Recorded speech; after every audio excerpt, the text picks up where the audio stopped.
just throw up the schedule. Like I'm looking at this schedule, and I know that I'm biased here because I'm a Buff and but I think that I'm pretty critical of this team too, to the point where people don't like me anymore because of it, because I didn't blow somebody today.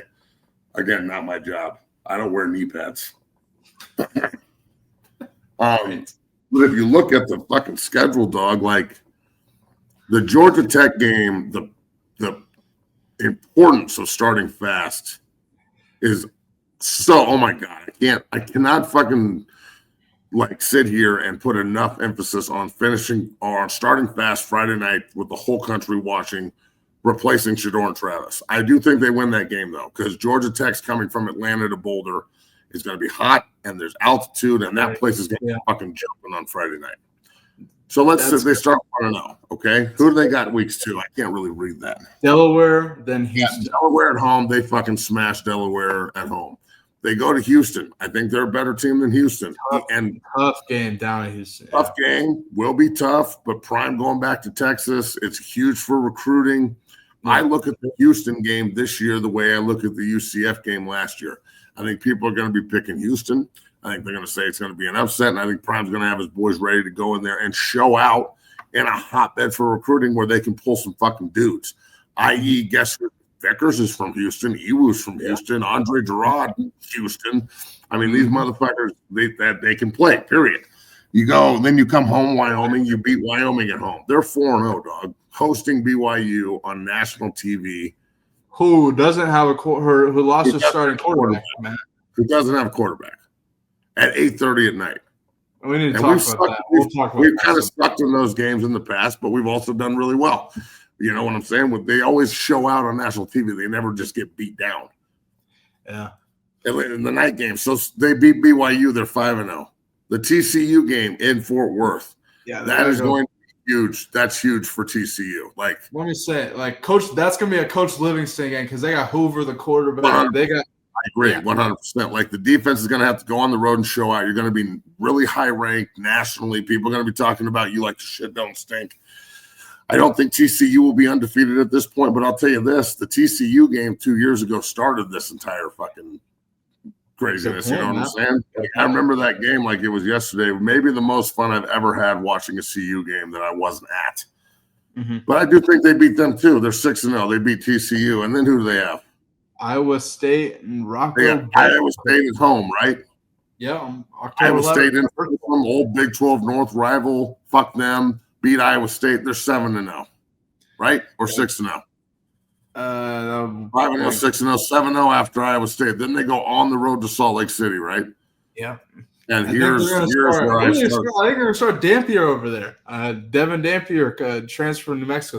He's a good quarterback. That's going to be a tough game over there. No, and this is the last 5 games here are really where we find out what we are. 7-0 going to Utah. That is a fucking bear trap, bro. That I've been to games there. They are fucking real. Okay. Yeah. I know they had a down year last year and we beat their ass. We had an up year. They had a down year. They couldn't find a quarterback. Whatever. They're going to be good next year. They are not going to just sit around in Salt Lake City and let the rest of the Big 12 run by them after dominating the Pac-12 the way that they did. I don't know if we win that game. That's a question mark right there. Okay. So that's a question mark game. Then they have Arizona at home. I think they win that game. So let's say they lose at Utah. They're 8-1, okay, going to West Virginia.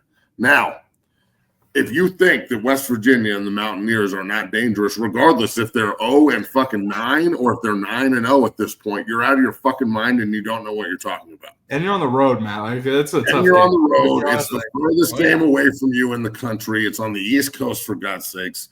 And they are fucking crazy. They love their football team. That place fucking rocks.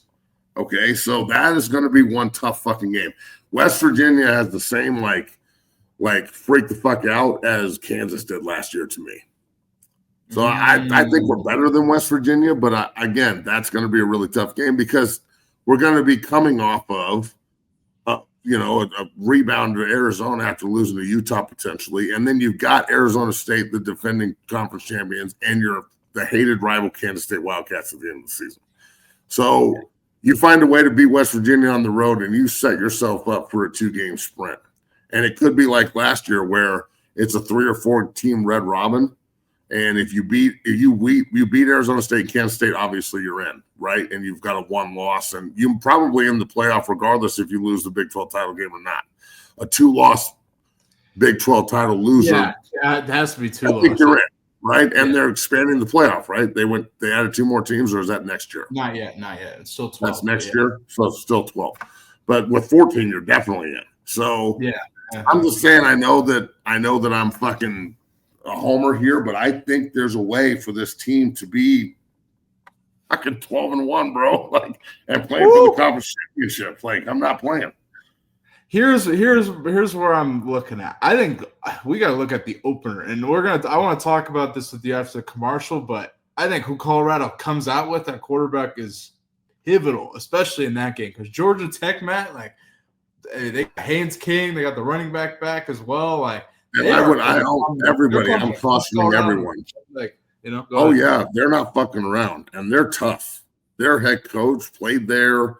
There's a ton of pride in that place. They are tough as fuck. Mm-hmm. And they are physical as shit. Like, if you were worried about North Dakota State last year, this is North Dakota State with athletes from Atlanta.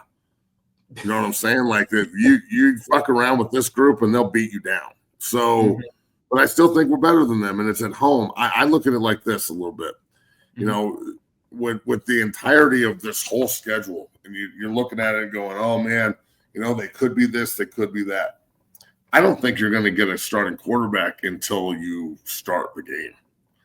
I don't think we will know who's going to start until they run out on the fucking field opening night. I bet you, hand to God, that Coach Prime fiddles the fucking media and fiddles Georgia Tech by playing equal reps, Juju and Salter, rotating days in camp, because Juju is really fucking good too. And fuck, man, usually when you have 2, you don't have 1, but that's just not the case right now with this group. So,